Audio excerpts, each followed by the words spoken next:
Olá, professor Luan, tudo bom? Tudo. Tudo bem aí? Aqui Oi, também. gente, prazer. Aí É, é 1 hora mais cedo, né? aqui é 1 hora mais cedo, o fuso horário daqui é 1 hora mais cedo. E o Acre é 1 hora mais cedo do que aqui ainda. No caso, duas em relação 2 aqui. horas em relação a vocês.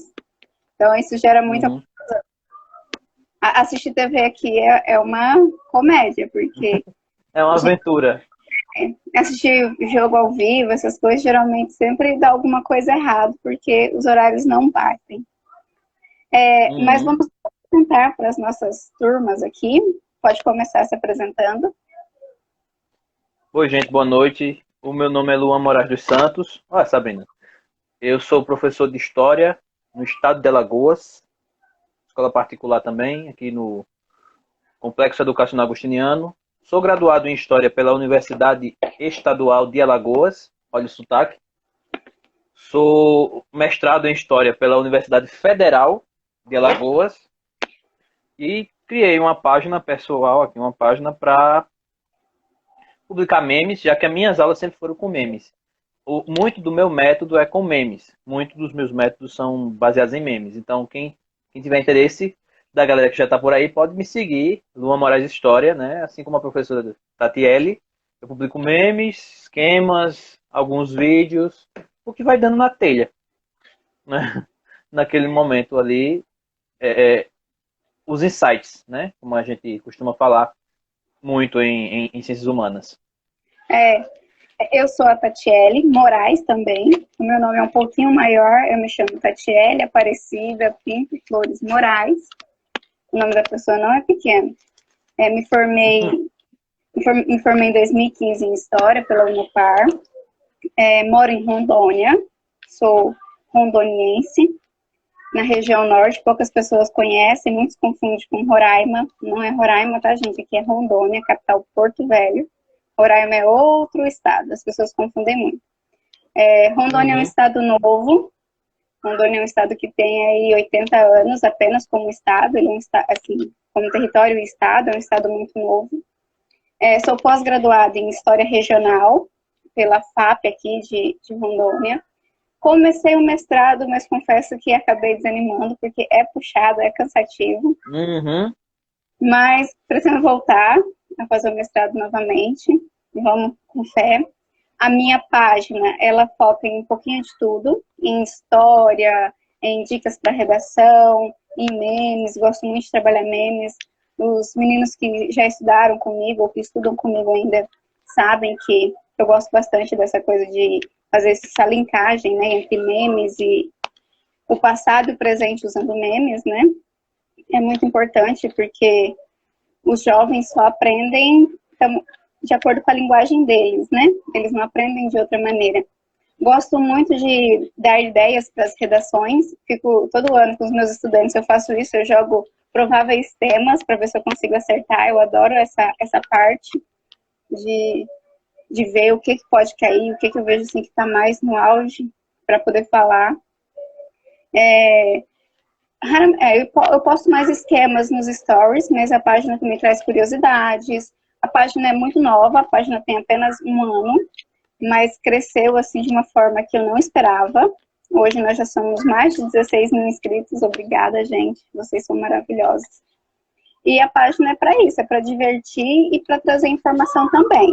Eu gosto muito quando vocês participam da página, quando vocês dão ideia, vocês dão dicas, vocês falam, olha, faz assim, assim.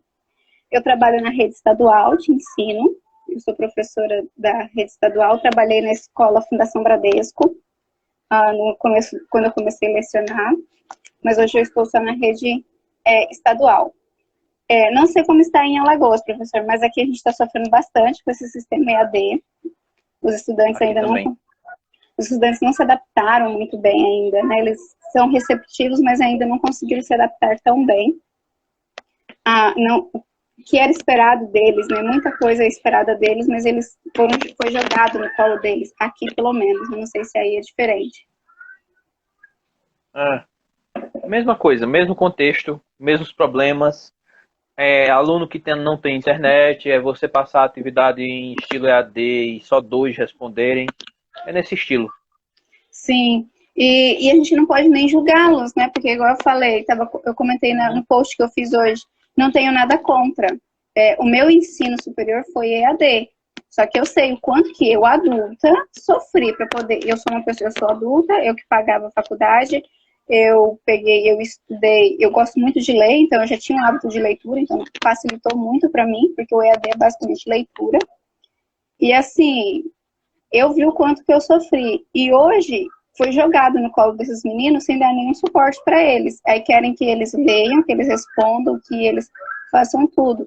E eu sei que não é assim. Você esperar, vai lá, você faz, você pode. É muito linda a propaganda. Estude de qualquer jeito, estude onde der, você pode. Mas não, vergonhosa. Muitas vezes... Você viu o tanto de dislike que tem no YouTube? Eu vi. É vergonhoso porque não é estude de qualquer forma, porque você acompanha, você trabalha com ensino médio também? Trabalho. Então, você vê, você sabe quanto que a gente tem que ficar lá, não, meu, faz isso, vai lá, a gente vai te dar mais uma oportunidade, você consegue. A gente sabe o quanto a gente sofre pessoalmente, e tem estudante que ele não aprende se não for com o professor. Então, assim, complica muito. EAD é super complicado. EAD, assim, é uma força de vontade muito grande. Parabenizo todo mundo que estuda, porque eu sei o quanto que é difícil. Difícil. E eu vejo quanto que é difícil para os nossos estudantes hoje. E tem Gostei muito da sua última postagem sobre EAD. Compartilhei, mandei aqui pra galera. Sim. É essencial aquela abordagem do EAD. Eu venho acompanhando essas postagens sobre redação, né? Eu tenho mandado para os meninos, meus terceiros anos, e eles estão satisfeitos, né? Me mostrando uma satisfação, né? É um desafio esse período, a gente não esperava que fosse acabar assim. Acabei comprando quadro para botar dentro de casa, no meu quarto. Meu quarto virou sala de aula, eu não consigo mais dormir aqui, não. A gente não tem... Não consigo mais dormir aqui. Não tem vida pessoal mais. Não. Eu tenho colegas assim, que estão passando por crises no relacionamento por causa de estar o tempo todo no celular. E a vida de professor, né? A gente já traz serviço para casa quando o serviço é lá na escola. Agora, quando o serviço realmente é em casa, aí engole a gente de uma vez. Tem aqui atrás uma pilhinha de provas para corrigir que eu ainda não terminei com preguiça. Os meus trabalhos também estão só acumulando.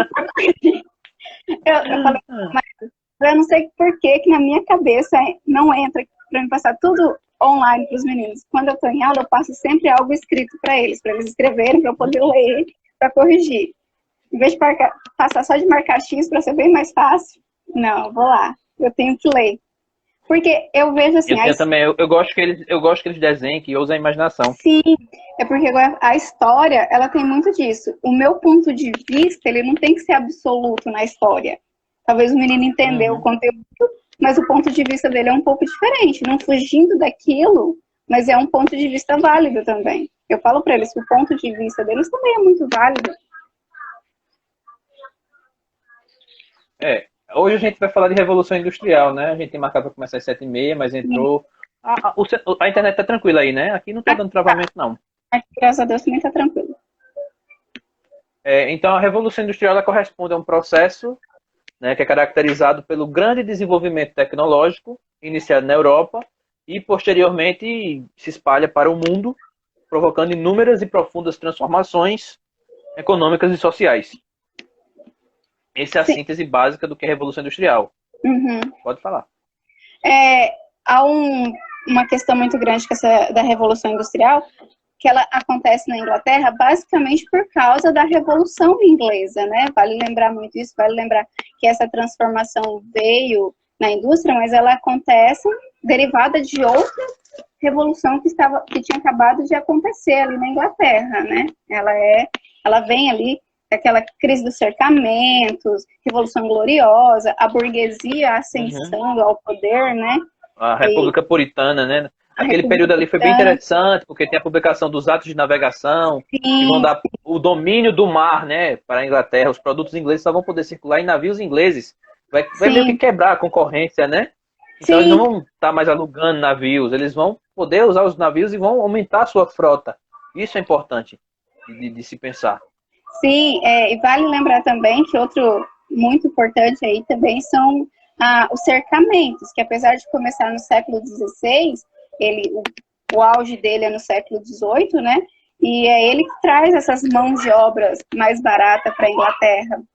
É eles que Que a gente tem que trazem.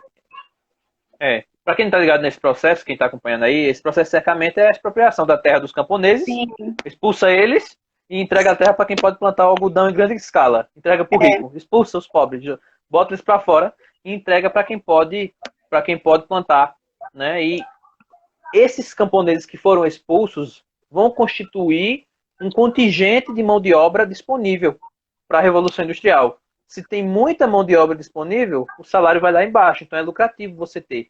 E aí é que a gente pensa, o desemprego, ele é ruim para quem? Né? Uhum. Para quem Há que que é se ruim? pensar nisso. E aí as cidades, os cercamentos, ele era entrega da terra na mão da burguesia, e a burguesia, que eram os proletariados, né? E a burguesia também são os donos da fábrica. E aí, o que acontece com essa população? Com esses ex-servos, né? Que saem do feudalismo, que não sabem fazer nada mais, porque servo não sabia ler, servo não sabia escrever, servo só sabia trabalhar com pesado. E aí, o que esses servos vão fazer, né? Vão ser mão É, de obra barata e fazer o quê? Vão ter que aceitar aquela mão de obra barata que é paga para eles, vão infelizmente. se acumular nas cidades, no entorno das fábricas, e vão formar aquele conglomerado que vai formar favelas, comunidades em volta daquelas fábricas, vai Sim. crescer, vai causar um inchaço populacional nessas cidades. O Engels, né, a situação da classe Uhum. trabalhadora da Inglaterra, aquele texto, um texto fascinante, ele analisa as, a situação, 1850, por aí, nessa época, ele analisa essa situação em Glasgow, Manchester, Sim, várias favelas, né? E eu acho fantástico, porque ele mostra que cresce, que eles vão para ficar mais perto do trabalho, porque não sim. havia estabilidade no emprego. Então ele tinha que ir no outro dia, em várias empresas era tipo, a galera se acumulava na porta da fábrica e ia entrando para poder trabalhar naquele dia. Nós estamos pagando 25 por hora, 25 centavos. 25 Né? centavos por hora, 10 centavos por hora, 5 centavos. Aí, era o preço que estava naquele dia, porque tinha muita gente disponível. Não Sim. tinha lei trabalhista, não tinha segurança, era uma verdadeira muvuca, né? E as pessoas Para não poder trabalhar nesse trabalhavam. período. E as pessoas não trabalhavam em um único emprego, também tinha isso. Por isso que eles Não. ficavam mais perto. Tinha pessoas que tinham 3, 4 empregos, nem dormiam, dormiam 2, 3 horas por dia, porque recebia-se tão pouco e eles queriam, né, conseguir pelo menos comer, porque o custo de vida nas cidades era muito caro, não era barato, não é barato. Aí eu sempre falo isso para os meus alunos, eu faço essa linkagem. Aí eu falo assim, e o desemprego hoje, as pessoas falam, hoje existe muito desemprego. E é um problema que se tem desde o início da indústria, lá, lá no O, final do século. o professor Sérgio, do Infostória, está falando aí, crescimento urbano desordenado é uma Sim, consequência da industrialização, algo que ocorre sim. também hoje. Sim, É um, esse trânsito, não vê a galera se impressionando com a quarentena, as cidades estão limpas, os céus, porque a frota de carros não está circulando com a frequência que circulava anteriormente. sim, Fantástico verdade. isso. Aí eu falo sempre para os meninos, quando falam assim, a história é chata, a história não tem nada a ver, gente, só isso. O passado, ele tem um reflexo muito grande hoje, porque parece que o ser humano, ele não conseguiu aprender com aquilo que aconteceu. A gente viu acontecendo e a gente prefere fingir demência às vezes, né? Preferem Uhum. repetir todos esses erros. Hoje em dia, eu até falei com meu esposo, falando assim, ai, nossa, o desemprego aumentou por causa do coronavírus. Não, o desemprego sempre existiu, desde o início da indústria, final do século XVII. Só que agora, com o mundo globalizado e o capitalismo dominando tudo mesmo, as pessoas sentem mais. Mas ele sempre existiu. Só que antigamente o pai de família vivia com um salário de R$ 10 por semana. Hoje em dia, naquela época. Hoje em dia o pai não consegue comprar um pacote de arroz com R$ 10. Pelo menos não aqui no meu estado. Uhum. Aqui o que tá caro é muito é o feijão, 7 e 8 reais o pacote. Aqui Ovos também. estão subindo assim, desvairadamente, estão subindo, o preço está lá no alto. Tá subindo. Tem aqueles carros, aí tem aquela cultura do carro do ovo, fala, olha o carro do ovo, que passa tocando uma música, aqui Aqui tem aquela não. cultura. Aqui não tem. Até eles estão vendendo caro. Até eles estão vendendo caro, que é um cara que bota. O que é isso? Era geralmente mais barato. Se você for pensar, ele pega direto da granja, ao invés de ela passar pelo atravessador e ir para o mercado, Sim, sim. ele vem para a gente e já sai vendendo isso aí. Né? Só que era mais barato, e agora não, até eles estão vendendo de forma extremamente cara. Né? Para você Sim, ter uma e ideia. isso, Então, pode falar. a gente fez o processo de contextualização da Sim. Revolução, né? A galera até estava elogiando aí. E aí a Revolução é dividida em 3 fases básicas, né? Tem gente que coloca uma quarta, né? Mas ela é basicamente dividida em 3 fases, né? Nós temos uma Uhum. primeira fase do século XVIII e meados do XIX, uma segunda de meados do XIX e início do XX, né? E aí a terceira fase pós Segunda Guerra Mundial, né? Que vai Sim. até os dias atuais. A primeira revolução ela se inicia por volta de 1760 e marca a transição do sistema feudal, como você tinha falado, né? Esses trabalhadores eles vinham de um sistema feudal que só sabiam trabalhar, fazer e eles são mandados para fora do trabalho e eles marcam a transição desse sistema feudal para o sistema capitalista, basicamente, e dura até meados de 1850, quando então se inicia a segunda fase da revolução. O que é que você tem a dizer sobre essa primeira fase, professora?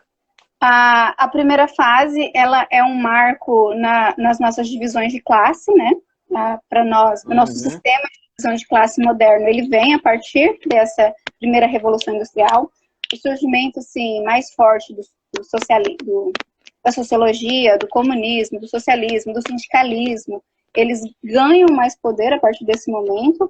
A classe popular começa a ganhar vez, ganhar voz, né, a partir da Revolução Industrial, tanto que nós temos aí o ludismo, o cadismo, que são questões de movimento, né, tá certo que o ludismo era bem radical mesmo, aqueles que iam lá e quebravam as fábricas porque achavam que as fábricas estavam tomando os serviços deles, né, e já o cartismo não, o cartismo era mais tranquilo, não, vamos conversar, vamos organizar, os sindicatos também começam a surgir. E uma coisa que eu gosto sempre de colocar para os meus estudantes também, sobre essa primeira fase, é que a literatura, por incrível que pareça, a nossa literatura mundial, ela também começa a ganhar caráter mais popular. Você vê, nós temos grandes obras que surgem contando a vida nos cortiços, como que era a vida desses trabalhadores. Chaplin também, ele tem um papel aí nas artes muito grande, mostrando, relatando. Então, assim, um movimento que começou com os burgueses, com os donos das fábricas, marcado pela invenção da máquina a vapor, depois vai uhum. dar um papel de destaque muito importante para o trabalhador. O trabalhador muitas vezes não soube aproveitar esse papel, né, que ele começou a ganhar. Infelizmente, o trabalhador acaba se perdendo aí no meio do caminho. Mas o trabalhador ele começa a ganhar muito mais papel de destaque. A gente começa a se preocupar, as leis trabalhistas começam a surgir, a questão das mulheres também, porque a mulher ganhava bem menos do que os homens ainda nessa época. As crianças trabalhando também, que era criança de 5 anos, já ia para há relatos, né? Há relatos que crianças de 5 anos, há relatos que trazem crianças com 8 anos, só que muitos historiadores dizem que crianças a partir dos 5 anos, porque eram menores e cabiam dentro das minas de carvão, já iam para as minas de carvão. Então, assim, a primeira fase, ela é uma transformação na nossa rotina de trabalho, mas também uma transformação muito grande na vida do trabalhador. O trabalhador, Muito bem. ele começa, né, a ganhar destaque também. É muito bom se pensar nisso, você deu uma geral, né, nessa primeira fase. A gente fala que a máquina a vapor. Por que diz que a Inglaterra é pioneira nesse processo? Há um conjunto de fatores que tornou possível que a Inglaterra despontasse. A primeira delas nós falamos, né, ela cedo viveu sua revolução industrial, sua Sim, revolução antimonárquica, né, sua sim, revolução né? que tira Fim da o, monarquia do o, o, absolutismo. o fim do absolutismo, né? Então isso já é um fator preponderante para a liberdade burguesa naquele período. Havia uma abundância de minas de carvão e de ferro, né? O Sim, carvão mineral e o ferro, o que facilitou o uso desses materiais na Revolução, a construção de trilhos, das máquinas, né? Dos trens, né? As Marias Fumaças, né? Para levar esse produto. Esse produto chegando mais rápido do que comumente chegava, ele consequentemente se torna mais fácil de venda. Ele chega em sim, melhor estado, há também uma melhora na alimentação daquele período, né? É importante destacar o processo de mudança, a mudança desse processo produtivo, né? Que nós tínhamos um processo manufatureiro, que depois foi colocado em casas de manufaturas, né, um processo feito das manufaturas, um processo artesanal, a manufatura e, por fim, a maquinofatura, o emprego dessa máquina dentro dessas casas, Uhum. dessas fábricas.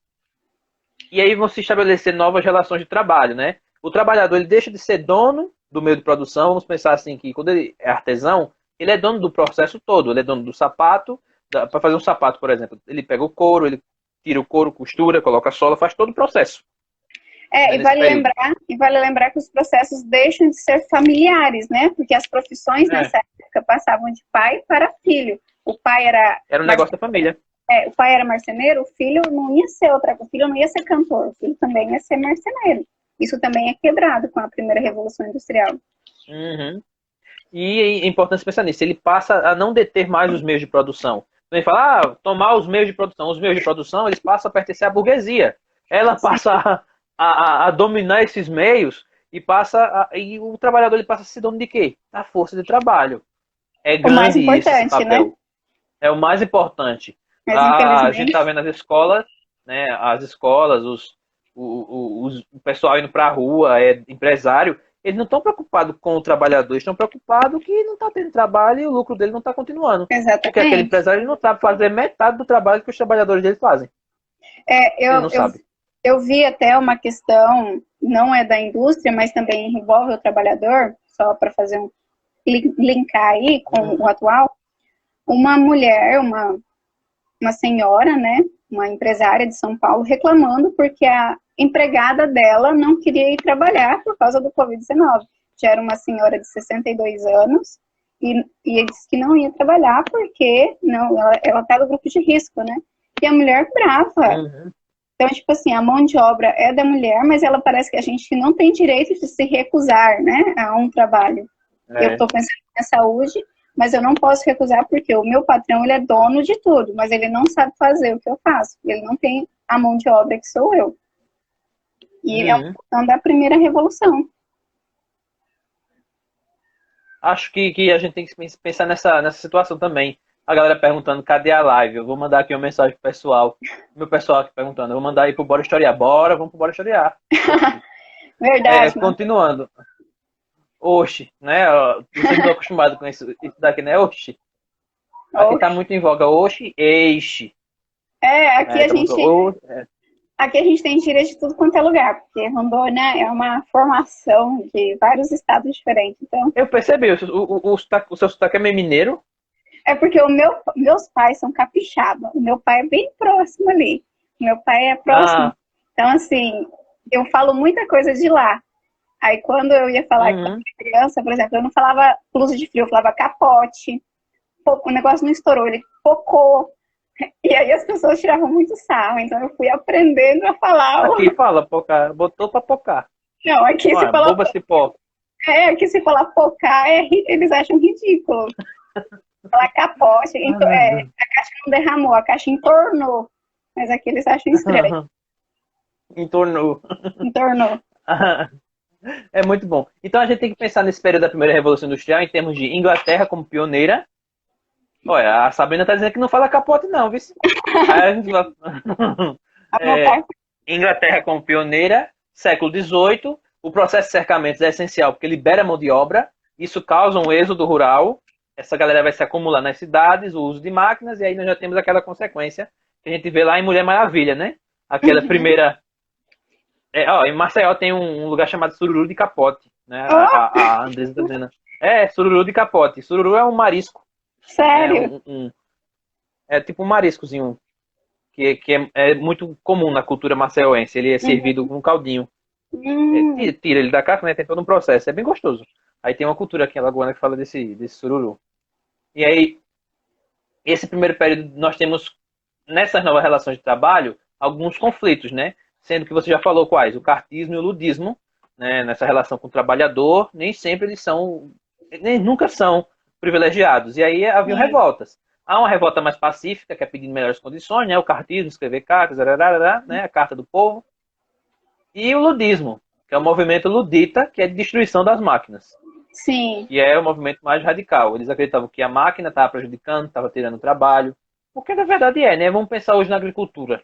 Tem Sim. máquina que substitui 10, 20, 30, 100 homens no trabalho, né? Nas próprias fábricas, né? Nas próprias É, fábricas se diminuiu muito a mão de obra. só precisa do operador daquela máquina. Sim, sim. No mais, não tem isso.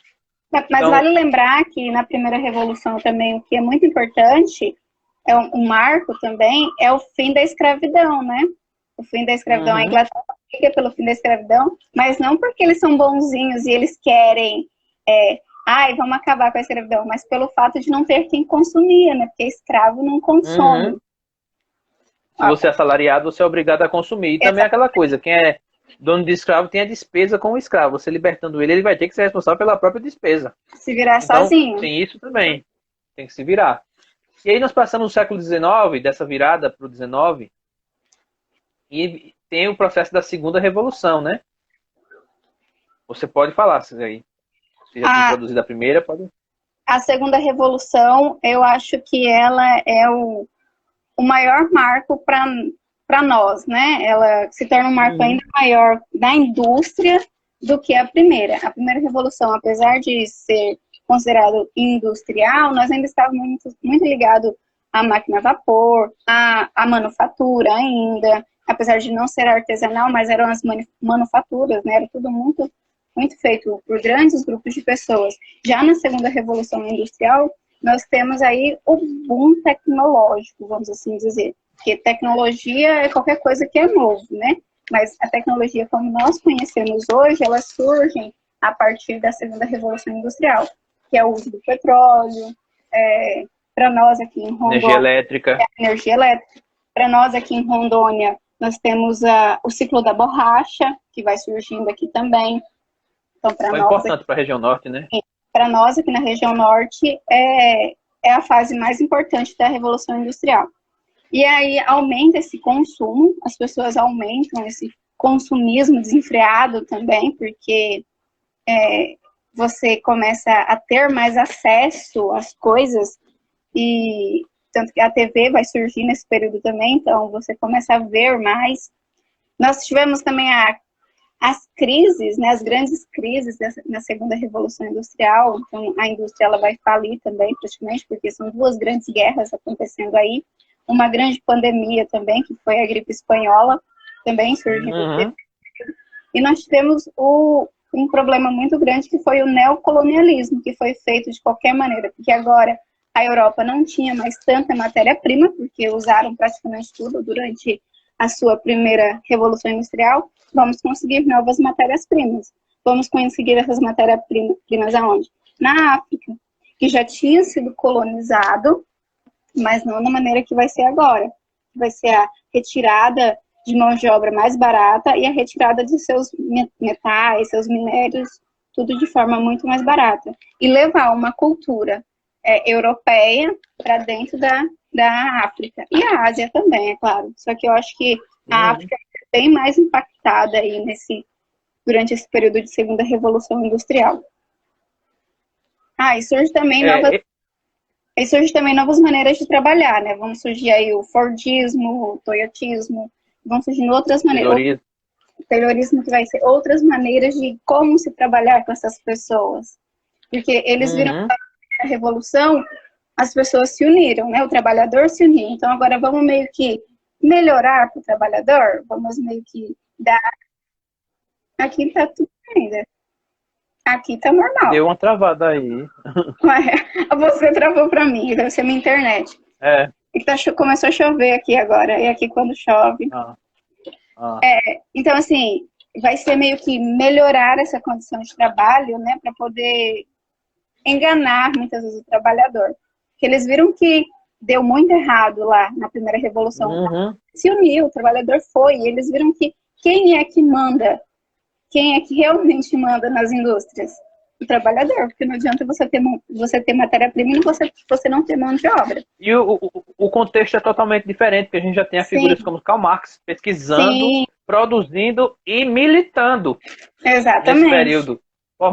Os trabalhadores já estão tendo uma consciência de classe, nós já temos doutrinas, né, doutrinas sociais ali, embasando essa união desses trabalhadores, né? É como fala, parte desse discurso, né? A Sabrina diz que devido a esse crescimento da segunda Revolução Industrial, eles vão detonar a África. E é nesse período que ocorre aquele imperialismo, né? África e Ásia.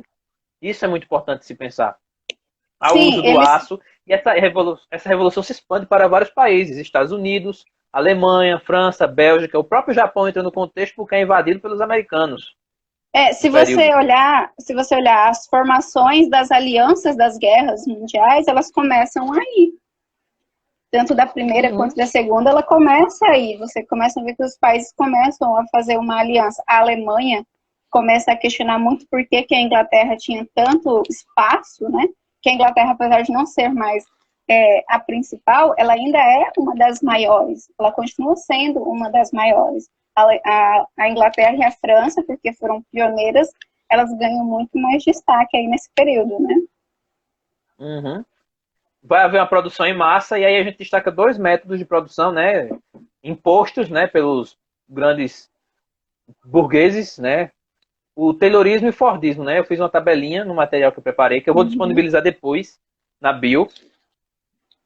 O Taylorismo é uma separação do trabalho por tarefas e níveis hierárquicos. Então, cada pessoa vai trabalhar num pedaço produzir esse tubo de pomada. Uma pessoa faz a tampa, outra faz o tubo, outra dobra, outra enche.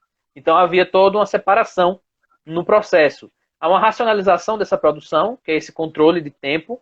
O relógio já é aquele relógio Big Ben, né, da Inglaterra naquele período, ele já para controlar. A eletricidade faz com que a galera trabalhe mais tempo, porque ela vai quebrar esse ritmo de dia e noite. Quem está na quarentena sabe que a gente está sem ritmo de dia e noite. Sim. Né? A gente liga a TV ou vai preparar a aula, não tem mais o ritmo de dia e noite. Tem dia que eu não sei nem que dia que é. Eu só vou. Só tá vivendo. Tá só existindo ultimamente. Tá só existindo. Olha, tempos modernos. Quem nunca usou tempos modernos no período da segunda Revolução Industrial em aula que atira a primeira pedra? Né? Quem nunca usou? É maravilhoso. Todo mundo já usou. Seja no 8º ano, seja para segunda série de ensino médio. Todo mundo já usou. Todo mundo. Tempos modernos mostra muito bem isso. Produção. Já o Fordismo, nós temos produção e consumo em massa. Eu estava vendo. Não esqueça do protagonismo do toyotismo pós Segunda Guerra Mundial. Isso mesmo, Marcela. Marcela é uma professora aqui de Alagoas, minha colega. Olá, também. Marcela. Marxista, de carteirinha. Certo? Ela soltou aqui, Trabalhadores do Mundo, univos. Muito bom ter a discussão aqui. Ainda mais em meio à quarentena, em meio a tudo isso, né? Então, o toyotismo foi criado pelos engenheiros Taiichi Ohno, por alguns engenheiros japoneses, né? Entre os anos de 48 e 75, como ela falou. E foi aplicado nas fábricas de montagem dos automóveis da Toyota. Por isso que ela herdou esse nome. E o mercado japonês pós-guerra acabou diminuído, uma vez que o país não tinha capital para importar sua matéria-prima. Então, o sucesso do crescimento japonês se deve em grande parte a essas técnicas que foram sendo implementadas. Ele se afirmou mesmo a partir da década de 60.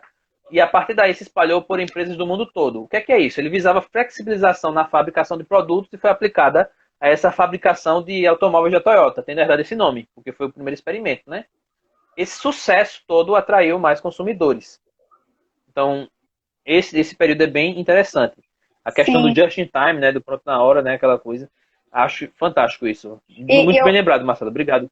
E eu acho interessante agora, porque como eles veem que nós estamos tendo revoluções socialistas aí pelo mundo, principalmente você vê a Rússia, né, já está num período de transição para o socialismo, o comunismo ganhando força também, as pessoas. Então, eles criam esses métodos de controle, esses métodos de produção, mas sempre meio que falando assim, mas isso também está valorizando o trabalhador, olha que é hierarquizado, quem faz... É aquele negócio... É um método de controle.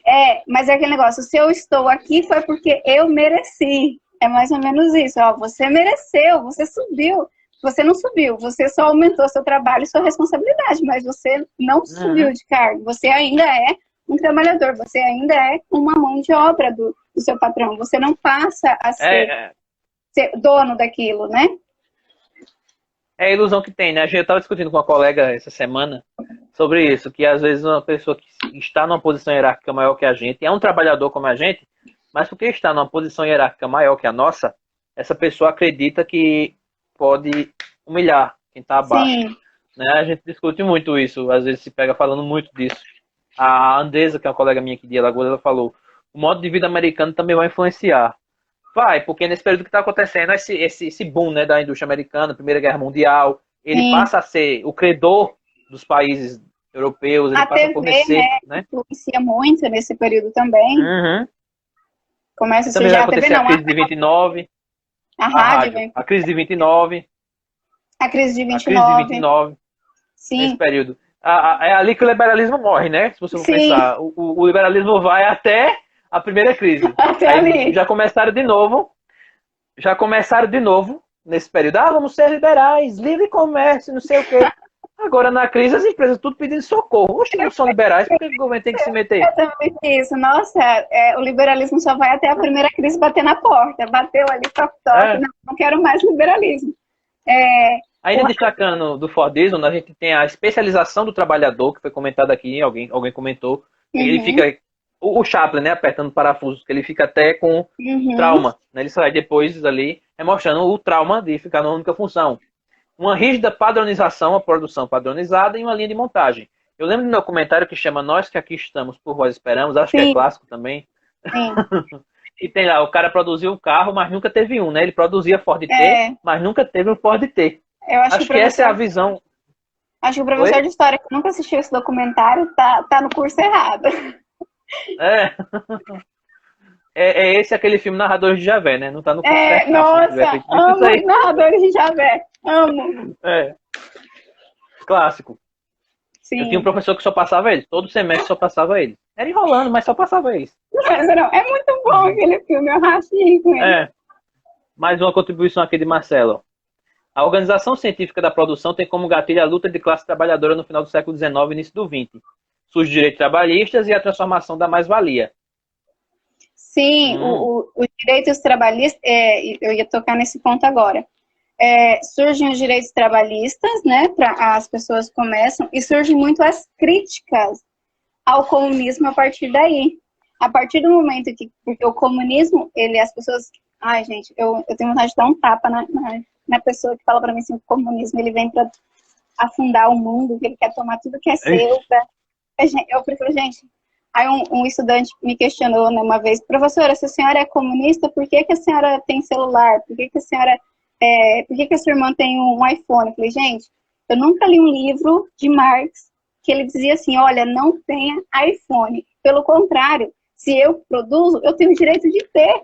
É isso que Marx fala. Se eu sou a dona da mão de obra, né, eu sou a dona do meio de produção, por que eu não tenho o direito de ter?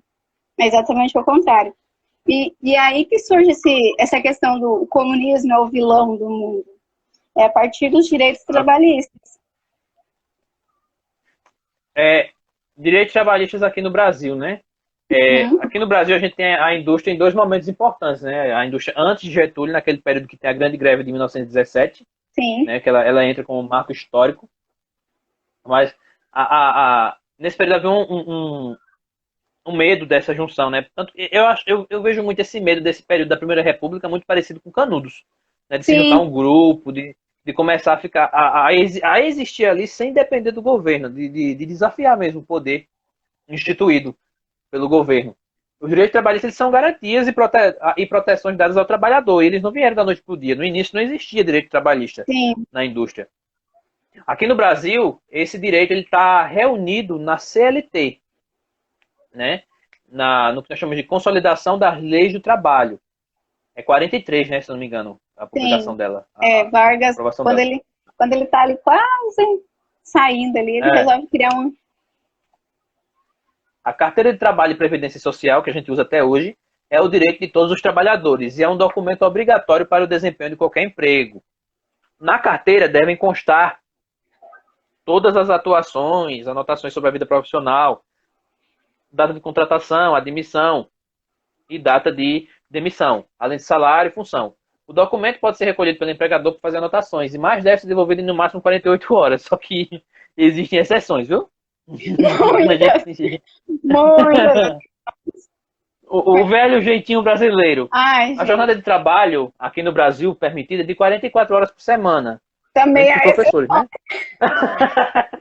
minha questão. Eu não trabalho só 40 horas semanais, não. Também não. A lei também permite jornadas parciais de 30 horas por semana ou de 26 horas por semana, com no máximo 6 horas extras. Olha que legal, que coisa mais linda. 48 em tese. É, Que bonito na lei, né? Parece até poesia. a lei é linda. Horas extras. Não. Não, e o valor da hora extra que eles pagam é muito ridículo, né? Assim, não só para o funcionário, para o trabalhador profissional, tipo professor, mas até na indústria. E aí o pouco que você ganha ainda, vem alguém que quer tirar esse direito seu, né? Quer falar assim, não, você está com direito demais. Isso me deixa muito indignada, as pessoas acharem que tem direitos Meu demais. Deus. Eu ouvi uma semana, tá com 2 semanas. Eita, meu Deus do céu. Sobre os R$ 600. Tava um grupinho assim, que acha que é rico. Aquela classe média que acha que é... Eu falo que o que acha problema que é rico. é a classe média, viu? E eles estavam falando, o pobre vai pegar os R$ 600 para comprar cachaça. Agora quer definir com o que é que o cara vai... Com o que é que o cara vai gastar o dinheiro? Se a pessoa está passando fome, obviamente vai comprar comida. Ele está dando dinheiro dentro daquela faixa. Agora vai definir o que a pessoa vai gastar, aí a pessoa está pedindo a ditadura mesmo, né? Cadê a crítica ao comunismo? Pois é. Tá pedindo a ditadura, porque quem define o que vai ser da vida do outro é totalitarismo, né? Vai mexer na vida, vai definir tudo. Totalmente. As pessoas têm um grande problema, uma grande questão que eu tenho direito, não é porque o presidente achou bonitinho e vai me dar esse direito, porque nós conquistamos com lutas, não foi? Eu vejo muito na questão do feminismo. Vejo as pessoas falando assim, para que feminismo? Porque eu sou feminista. Aí as mulheres falam para mim assim, e também o feminismo é um movimento ligado à industrialização, né? As mulheres começam a questionar ali os seus direitos de trabalho também. Você só é feminista porque os homens deram o direito de você ser feminista. Aí eu respiro e falo. Deram, elas conquistaram. Exatamente. E o direito do trabalhador, também hoje, conquistado. E estão deixando tirar o direito do trabalhador porque as pessoas esquecem que teve luta para conseguir, não foi dado. Ninguém chegou assim, nossa, toma aqui a CLT para vocês. Olha, vamos diminuir a sua carga de trabalho. Porque teve luta, a gente brigou por isso. Eu não briguei diretamente. E aí eu posso falar, Vargas, o grande presidente, sei o quê. Beleza, ele aprovou essas leis, mas foi uma manobra infeliz isso aí. Eu vou falar bem nordestinês mesmo. Tem uma autora que chama Ângela de Castro Gomes, que vai analisar o trabalhismo varguista, né, e trabalhismo, viu? Ela vai analisar o trabalhismo varguista nesse sentido. Ele colocava espiões, os X9, dentro dos sindicatos para ver quais eram as demandas desses trabalhadores. E aí, vendo essas demandas, ele dizia, eu vou conceder isso aqui antes para parecer que eu sou bonzinho. É o tal do morde e assopra, né? Ele criava uma lei para prejudicar, ele criava uma lei para ele continuar no poder mais tantos anos, mas olha, eu estou aqui dando também os seus direitos de trabalho. Então você esquece que eu estou aqui sendo um totalitarista, eu estou aqui numa ditadura de 15 anos, mas olha aqui que lindo os seus direitos de trabalho. E é o que acontece, infelizmente, não queria tocar nisso, mas vou tocar, é o que acontece hoje. A pessoa fala, os outros querem ouvir, mas por trás está tirando tudo. Falo que os outros não, falo que os grandes empresários e a classe média rica, né? A classe média rica, que se acha rica, também quer ouvir. Enquanto isso, ele vai tirando todos os direitos das pessoas que estão abaixo, né? É desse jeito. Além desses direitos, nós temos hoje direitos à hora extra. O colega do História Enfim daí falou que virou o famigerado banco de horas. Ave Maria. Virou o famigerado banco de horas. Mas o limite máximo permitido pela lei são 2 horas extras por dia. E o acerto deve constar em um acordo individual coletivo. Meu Deus. É para rir isso aí. O pagamento das horas extraordinárias deve ser pelo menos 50% a mais sobre o valor da hora normal. É aquele valor que você ganha mais 50% a mais. Que já não e o 13º salário, né? Que já não e agora muito. já mexeram no 13º salário. A Sabrina estava falando no vídeo, né, que os professores do estado lá ficaram sem o salário, o 13º, nesse ano. Não vão receber o 13º. E em geral, o pagamento é feito em 2 parcelas. A primeira deve ser até o dia 30 de novembro, a segunda até o dia 20 de dezembro. Sim. Férias. depois de 12 meses de trabalho, o empregado tem direito a 30 dias de férias. Já Elas mudou podem ser também. divididas em até 3 períodos. E a lei determina que pelo menos um deles não pode ser inferior a 14 dias. Para vocês terem ideia, aqui a gente já adiantou 15 dias de férias no fim do ano. A gente por conta da também. pandemia. A gente fez o do meio do ano. Os 15 dias do meio do ano. Aqui no meio do ano só tem uma semana. E não é nenhuma semana. Nossa, é 15. E aí... A nossa lei aqui, a lei do Estado, dos funcionários públicos, regulamenta 45 dias de férias. E aí nós temos 15 no meio do ano e os outros 30 no início do ano, em janeiro. Uhum. E esse ano teve aquela flexibilização, né? Aquela coisa do governo ajudar as empresas, né? Uhum. E aí o salário agora foi reduzido, né? Numa cota, e essa outra cota da redução, por exemplo, o meu foi reduzido em 70%. Aí eu recebi 30% e os 70% vão vir pelo governo, né? Uhum. De acordo com a portaria aí do governo. Mas eu sabendo dizendo que já recebendo salário parcelado. 2019 não recebeu o 13º. Em 2018 foi parcelado o 13º em 6 vezes. Nossa. Parece crediário. Né? Parece a gente, parece professor indo comprar alguma coisa na loja. Compra tudo parcelado. Mas aqui, nós temos um sindicato que é bastante participativo, né? Ainda não proibido os sindicatos, graças a Deus, né? Não proibiram os sindicatos, porque é o que eles mais querem, é proibir os sindicatos. Mas o nosso sindicato, com todos os defeitos que todo mundo tem, eles brigaram muito. Essa questão das férias mesmo, tem um projeto de lei aqui do Estado que não permite tirar as nossas férias no meio do ano, porque as férias, ela está regulamentada já em lei. E aí eles estão criando um projeto para não permitir que isso seja usado. Então, provavelmente, a gente vai ter férias normais. A professora Marcela aqui falou que toda vez que tem crise, eles sempre penalizam o lado do trabalhador, né? O pobre, a gente está avançando muito tempo, né? Vamos falar da terceira revolução, porque já é 8:06, né? Meu Deus. A terceira revolução... Professor de história não pode se unir, não. Fala mais que tudo. A terceira revolução é chamada também de revolução informacional, né? Começou em meados do século XX, momento em que a eletrônica ela passa a assumir a produção o Matusalém do Sintel. Meu Deus, Andresa. Aqui é o do pessoal do sindicato daqui. A terceira revolução é chamada de revolução informacional no momento em que a eletrônica, a produção de microchips, do computador, aparece como verdadeira modernização na indústria. Eu acho interessante a revolução industrial que está sempre uma invenção que ela pode ser aplicada em todos os campos. Sim. Né? Nós temos a máquina a vapor, que foi adaptada a várias áreas. Nós temos o motor a combustão, que foi aplicado a várias áreas na segunda revolução. Né? Esse motor a combustão que trabalha com petróleo. E agora na terceira nós temos a eletrônica. Computadores, uso nas máquinas, né? E ganha muito destaque a revolução da tecnologia por causa da Guerra Fria, né? A briga entre Estados Unidos e União Soviética, um querendo criar mais tecnologias, né, um que o outro. Mas o problema dessa Guerra Fria, que eu sempre falo com meus estudantes, dessas revoluções tecnológicas, é que os países que não estão diretamente envolvidos, eles são arrastados para ficar em subdesenvolvimento. Nós temos casos aí, nós vamos ver os Estados Unidos defendendo alguns países, mas massacrando outros, e principalmente aqui na América Latina, né? Eu vejo... Referindo aqui no Cone Sul, né? Impondo várias ditaduras, ajudando, financiando-as. Eu fico indignada quando eu escuto alguém falando assim, mas nós temos que agradecer aos Estados Unidos. Pra gente agradecer o quê? Agradecer que ele tomou as nossas riquezas, ele financiou ditaduras militares não só aqui no Brasil, mas em todos os outros lugares do mundo. Agradecer que eles se meteram numa guerra histórica lá entre Israel e a Palestina, e é uma guerra que vive até hoje, né? Que eles estiveram lá e basicamente eles que causaram essa guerra. A gente tem que agradecer. Mas agradecer a eles por causa que eles investiram em tecnologias. Aí eu falo assim, gente, as tecnologias iam chegar. Porque a Revolução Industrial ela estava acontecendo.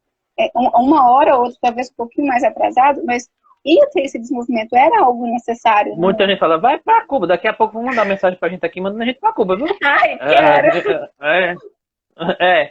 Por quê? Vai para Cuba, é atrasado, não sei o que. A gente tem que pensar no embargo econômico. Sim. Ai, meu Deus, os Estados Unidos não são bonzinhos, não. São uns infelizes, uns FPs. Eles não são nem um pouquinho bonzinhos, né?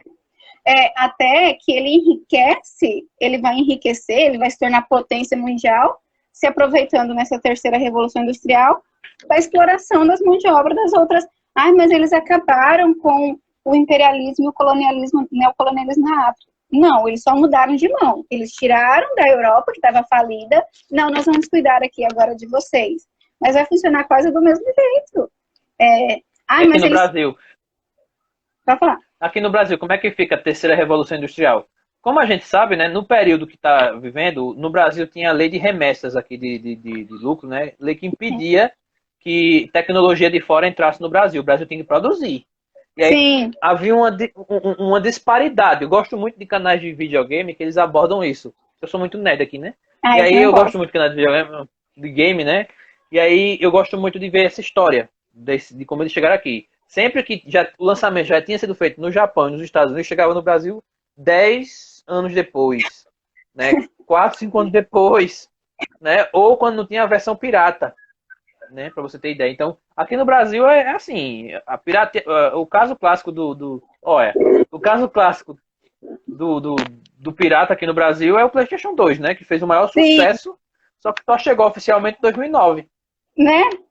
A Nintendo, porque a Nintendo foi lançada ainda, né, antes, a Nintendo, ela chega aqui, ela vem para o Brasil por causa de pirataria. Pirataria, tipo, o Paraguai. O pessoal fala muito do Paraguai, mas o Paraguai estava muito mais evoluído nessa questão do que o Brasil, né? Eles faziam já essas... E aqui no Brasil também tem a questão das nossas empresas piratearem o hardware deles, né? Sim. As empresas brasileiras, Gradiente, Philips, essas empresas assim, saem pirateando esse pessoal. Então, nessa terceira revolução, nós vamos ter o uso da tecnologia, o sistema informático, o desenvolvimento da robótica, da engenharia, genética, biotecnologia, a corrida espacial, né? O desenvolvimento de armamento bélico.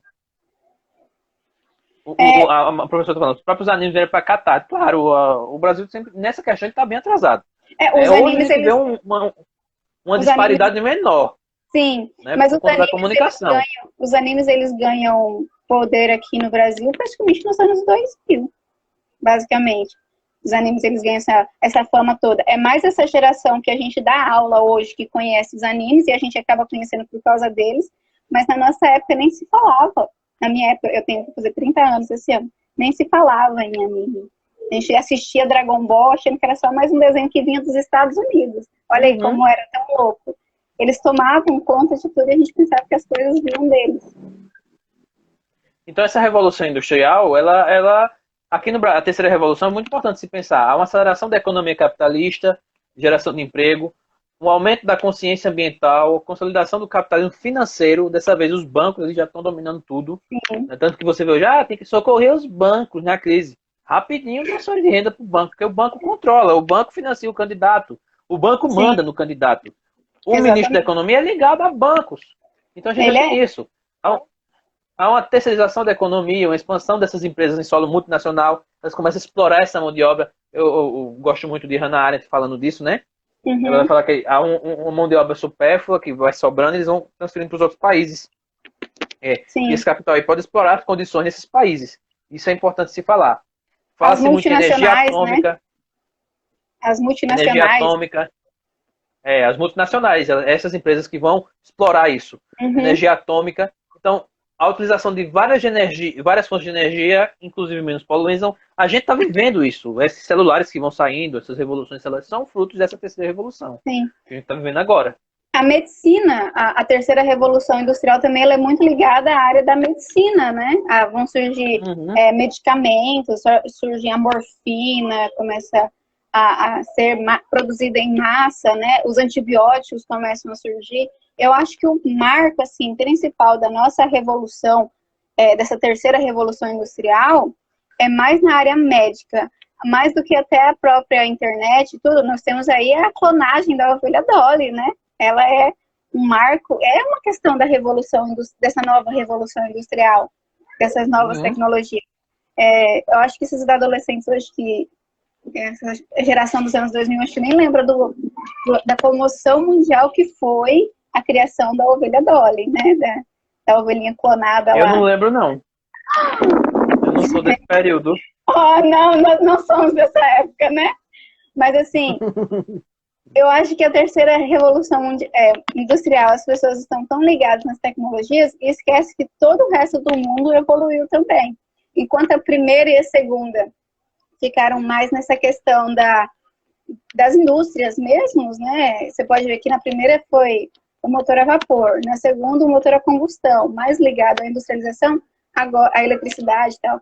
Agora nós temos as novas energias não poluentes, então estão pensando mais no meio ambiente. Nós temos a medicina, Eletroeletrônica, as eletroeletrônicas, nanotecnologia. o lazer, né, melhorou também muito a partir do momento dessa terceira revolução industrial.